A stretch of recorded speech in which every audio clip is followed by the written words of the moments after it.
l'avez entendu, le vote de dimanche est historique. C'est le second tour des élections législatives avec une question centrale. Le Rassemblement national peut-il arriver au pouvoir? La réponse dépendra notamment de ces trois questions.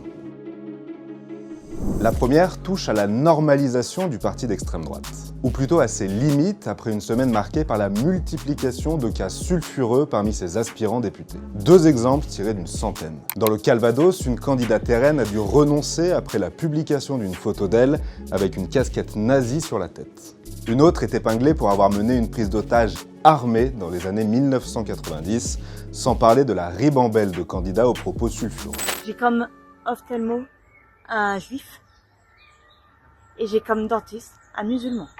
Pour Marine Le Pen, il s'agit de moutons noirs. Ces profils ont en tout cas ébréché comme rarement la stratégie de ripollinage du parti d'extrême droite. Dans toute organisation humaine, il peut y avoir des erreurs de casting.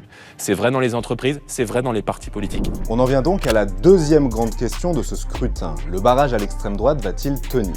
Cette semaine, 200 candidats de la gauche ou du camp présidentiel, pourtant qualifiés pour le second tour, se sont désistés. Le but? Faire converger les voix anti-RN sur un seul candidat dit républicain et battre l'extrême droite. Mais ce phénomène sera-t-il suivi des faits?